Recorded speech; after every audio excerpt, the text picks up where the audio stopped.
Hello guys, welcome you all.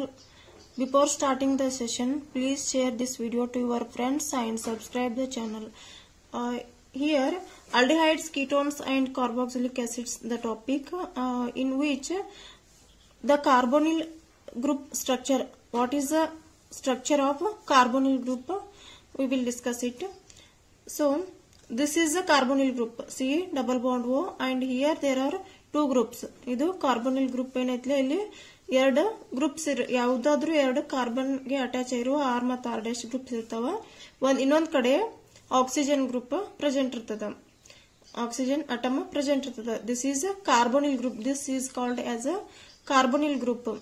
And if you want to know about the hybridization of this carbonyl group is idar hybridization ಏನಪ್ಪಾ ಅಂತಂದ್ರ this carbon the carbonyl carbon the hybridization ಅನ್ನು ಹೆಂಗ್ calculate ಮಾಡಬೇಕು, ಹೆಂಗ್ find out ಮಾಡಬೇಕು ಅಂತಂದ್ರ first ಗೆ number of atoms attached to this carbon atom. Yes, see here how many number of atoms present here, or how many number of atoms attached to this carbon atoms. This is 1, 2 and 3. ಮೂರು ಅದಾವಿಲ್ಲ, ಇದೊಂದು ಇದೊಂದು ಇದೊಂದು. ಇಲ್ಲೊಂದು atom ಇರ್ಬೋದು ಅಥವಾ group ಇರ್ಬೋದು, ಇಲ್ಲೊಂದು atom R group ಇರ್ಬೋದು, ಮತ್ತೆ ದಿಸ್ ಆಕ್ಸಿಜನ್.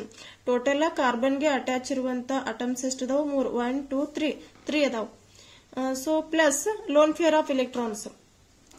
ಈ ಕಾರ್ಬನ್ ನಲ್ಲಿ ಇಲ್ಲಿ lone pair of electrons present ಇಲ್ಲ, ಯಾಕಂದ್ರೆ ಒಂದು ಈ ಕಡೆ ಅಟ್ಯಾಚ್ ಅದ ಒಂದ್ ಗ್ರೂಪ್, ಇನ್ನೊಂದು ಗ್ರೂಪ್ ಈ ಕಡೆ ಅಟ್ಯಾಚ್ ಅದ. ಇವೆರಡುನು ಇಲ್ಲಿ ಇಲೆಕ್ಟ್ರಾನ್ಸ್ ಇನ್ವಾಲ್ವ್ ಆಗ್ಯಾವ ಎರಡು ಬಾಂಡ್ ಒಳಗಡೆ.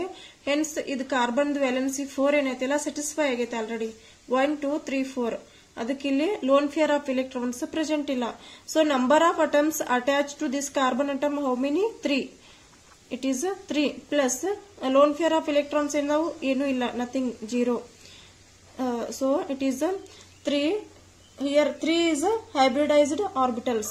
There are 3 hybridized orbitals. Total ಇಲ್ಲಿ 3 hybridized orbitals present ಅದಾವು ಇದ್ರೊಳಗಡೆ. ಸೊ ಆ hybridized orbitals ಅನ್ನ ಹೇಗೆ ಬರಿತೀವಿ ಅಂತಂದ್ರೆ ನಾವು this is 3 hybridized orbitals means it is sp2 hybridization. Hybridization ಯಾವ ಟೈಪ್ ಅದೇ ಇದೆ? sp2 hybridization ಅಂದ್ರೆ ಒಂದು s 2 p, ಒಂದು s orbital 2 p orbitals present ಅದಾವ. It is sp2 hybridization. Carbonyl carbon is sp2 hybridization. And this sp2 hybridized orbitals how to represent? Here 1 s ada matta 2 p ada idrolagade, total 3 adu. So this sp2 hybridized olagade idanna ನಾವು structure ಅನ್ನ ಹೇಗೆ ಬರೆಯೋದು ಅಂತಂದ್ರ ಒಂದು carbon atom ಐತಿ. ಈ carbon atom ಒಳಗಡೆ ಇದೊಂದು ಸಿಗ್ಮಾ ಬಾಂಡ್, ಇದೊಂದು ಸಿಗ್ಮಾ ಬಾಂಡ್, ಆಮೇಲೆ ಇದೊಂದು ಸಿಗ್ಮಾ ಬಾಂಡ್. ಟೋಟಲ್ ನಮಗ 3 ಸಿಗ್ಮಾ ಬಾಂಡ್ ಅದಾವು, ಒಂದು ಪೈ ಬಾಂಡ್ ಐತಿ. ಯಾಕಂದ್ರ ನೋಡ್ರಿ ಇದ px py ಆಮೇಲೆ ಇದ s1, ಟೋಟಲ್ 3 ಅದಾವ, 3 ಸಿಗ್ಮಾ ಬಾಂಡ್ ಅದಾವ. This is oxygen atom. So here we can write ಇದೊಂದು ಆರ್ಬಿಟಲ್, ಇದೊಂದು ಆರ್ಬಿಟಲ್ ಮತ್ತೆ ಇದೊಂದು ಆರ್ಬಿಟಲ್ ಅಂತ ಡೆಸಿಗ್ನೇಟ್ ಮಾಡಿದ್ವಿ ಅಂದ್ರೆ ಇದು ಆಕ್ಸಿಜನ್ ಒಂದು ಆರ್ಬಿಟಲ್, ಈ ಕಡೆ ಇನ್ನೊಂದು ಆರ್ಬಿಟಲ್ ಇರ್ತದ. ಈ ಆಕ್ಸಿಜನ್ ನೋಡು ಎರಡು ಆಕ್ಸಿಜನ್ ಕಾರ್ಬನ್ ನೋಡು ಒಂದು ಆರ್ಬಿಟಲ್. ಇದೇನ್ ಬಾಂಡ್ ಫಾರ್ಮೇಶನ್ ಆಗಿತ್ತು? ಇದು ಸಿಗ್ಮಾ, ಇದೊಂದು ಸಿಗ್ಮಾ, ಇದೊಂದು ಸಿಗ್ಮಾ, ಇದೊಂದು ಸಿಗ್ಮಾ, ಅಂದ್ರೆ sp2 hybridized orbital. These are the sp2 hybridized orbital. ಆಮೇಲೆ ಒನ್ ಮೋರ್ ಆರ್ಬಿಟಲ್ ಏನೈತಿಲ್ಲ ಅದ pz ಆರ್ಬಿಟಲ್. pz ಆರ್ಬಿಟಲ್ ಅನ್ನ ಈ ರೀತಿ ನಾವು ಸೈಡ್ ವೇ ಓವರ್ಲ್ಯಾಪ್ ದಿಂದ ತೋರಿಸ್ತೀವಿ. This is sideways overlap. This is pi bond. ಇದ ಸಿಗ್ಮಾ ಬಾಂಡ್ ಏನೈತಿಲ್ಲ ಇಲ್ಲಿ ಡೈರೆಕ್ಟ್ ಓವರ್ಲ್ಯಾಪ್ ಆಗಿತ್ತು. ಸೈಡ್ ವೇ ಓವರ್ಲ್ಯಾಪ್ ದಿಂದ ಏನಾಗತ್ತಿಲ್ಲ, this is pi bond. And this is in the what position it is trigonal. ಅಂದ್ರೆ 3 ಏನದಾವಲ್ಲ 120 ಡಿಗ್ರಿ ಆಂಗಲ್ ಅದಾವ. That is trigonal planar structure. This is C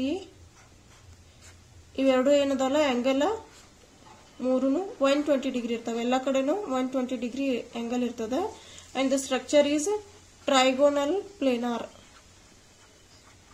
trigonal planar structure.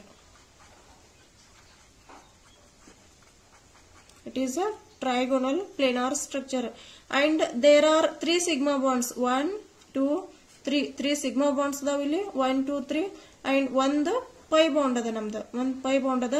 ಈ pi bond ಹೆಂಗ್ overlap ಆಗ್ಯದ ಅಂದ್ರೆ above and below the plane. ಇವು ಮೂರುನು sigma bond ಏನದಾವಲ್ಲ single plane ಅದಾವ.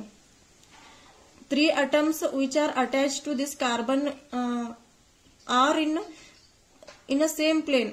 ಇವೇನ್ ಮೂರು ಸಿಗ್ಮಾ ಬಾಂಡ್ ಏನದಾವಲ್ಲ ಇವ ಸಿಗ್ಮಾ ಬಾಂಡ್ ಗೆ ಮತ್ತೆ ಈ ಕಾರ್ಬನ್ ಗೆ ಅಟ್ಯಾಚ್ ಆಗಿರುವಂತ ಈ ಮೂರು ಗ್ರೂಪ್ 1, 2, 3 ಇವ್ ಮೂರು ಗ್ರೂಪ್ ಏನದಾವಲ್ಲ ಇವ ಒಂದ್ ಪ್ಲೇನ್ ಒಳಗದಾವ. ಸೇಮ್ ಪ್ಲೇನ್ ಅದಾವ. ಸೇಮ್ ಪ್ಲೇನ್ ಒಳಗಡೆ R in one plane.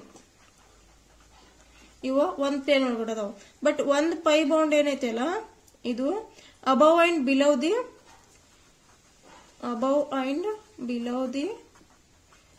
The plane. ಇದೇನೈತಿಲ್ಲ ಒಂದು ಅಬವ್ ಮತ್ತು below the plane. That is dumbbell shape ಅಂತ ಕರಿತೀವಿ ನಾವು. Above and below the plane that is dumbbell shape. This is sideways overlap ಇಂದ formation ಆಗಿರೋದ pi bond. This is above and below the plane ಐತಿ. ಆಮೇಲೆ ಇವು ಮೂರುನು ಒಂದ ಪ್ಲೇನ್ ಒಳಗದಾವು. ಇವು ಮೂರು ಸಿಗ್ಮಾ ಬಾಂಡ್, ಇದೊಂದು pi bond. And if you take the structure of this carbonyl group, this is C double bond O. ಇದು ನಮ್ದು ಕಾರ್ಬೊನಿಲ್ ದ ಸ್ಟ್ರಕ್ಚರ್. ಇದನ್ನ ನಾವು ರಿಸೋನೆನ್ಸ್ ಫಾರ್ಮ್ ಒಳಗಡೆ ಬರ್ತೀವಿ ಅಂದ್ರೆ ಇಲ್ಲಿ ಪೈ ಎಲೆಕ್ಟ್ರಾನ್ಸ್ ಏನಿರ್ತಾವಲ್ಲ ಪೈ ಎಲೆಕ್ಟ್ರಾನ್ಸ್ ಆಕ್ಸಿಜನ್ ಕಡೆ ಮೂವ್ ಆಗ್ತಾವ. ಯಾಕಂದ್ರೆ oxygen is electronegative which is a electronegative atom which drag the electron towards itself. Hence ಇಲ್ಲಿ ಏನಾಗ್ತದ ಸಿ ಮತ್ತು ಆಕ್ಸಿಜನ್ ಮೇಲೆ ನೆಗೆಟಿವ್ ಚಾರ್ಜ್ ಬರ್ತದ, ಆಮೇಲೆ ಕಾರ್ಬನ್ ಮೇಲೆ ಪಾಸಿಟಿವ್ ಚಾರ್ಜ್ ಬರ್ತದ. ಯಾಕಂತಂದ್ರ oxygen is more electronegative which dragging the electron towards itself. Electrons ನ ತನ್ನ ಕಡೆ ಎಳ್ಕೊಳತದ ಅದ. ಅದಕ್ಕ ಕಾರ್ಬನ್ ಮೇಲೆ ಯಾಕೆ ಪಾಸಿಟಿವ್ ಚಾರ್ಜ್ ಬಂತಂದ್ರೆ ಎಲೆಕ್ಟ್ರಾನ್ಸ್ ಕಳ್ಕೊಳತತಿ, ಎಲೆಕ್ಟ್ರಾನ್ ಡೆಫಿಸಿಯೆಂಟ್ ಆಗತತಿ. Hence it is positive charge, positively charged. Here there is a polarization takes place between the carbonyl group. Carbonyl group ಒಳಗಡೆ polarization ಆಗತತಿ. Polarization ಅಂದ್ರೆ there is a charge separation. Positive ಮತ್ತು negative charge ಏನ್ separate ಆಗತಾವಲ್ಲ ಅದಕ್ಕೆ polarization ಅಂತೀವಿ. So it is a polar because oxygen is more electronegative here. Hence it is a polar. There is a charge separation between this positive and negative. ಇಲ್ಲಿ carbon ಮತ್ತು oxygen ನಡು ಏನೈತಿಲ್ಲ positive ಮತ್ತು negative charge separation ಆಗತೈತಿ. Hence it is polar. This is about the structure of carbonyl group. That is carbonyl carbon the hybridization ಏನಪ್ಪಾ ಅಂತಂದ್ರ this is sp2 hybridization. Aldehydes, ketones ಮತ್ತು carboxylic acids ಮೂರದ್ರೊಳಗೂ carbonyl group common ಆಗಿ ಬರ್ತದ. ಸೊ ಅದರದ hybridization ಏನಪ್ಪಾ ಅಂತಂದ್ರ sp2 hybridization. You should know about this carbonyl carbon which is having a sp2 hybridization. Based on this number of atoms attached to the carbon atom and lone pair of electron, we can say it is a sp2 hybridization, and which is having a trigonal planar structure and which is having 120-degree angle and 3 sigma bonds and 1 is a pi bond. Sigma bonds are in the plane and pi bonds are above and below the plane of this carbonyl carbon. Thank you for watching this video.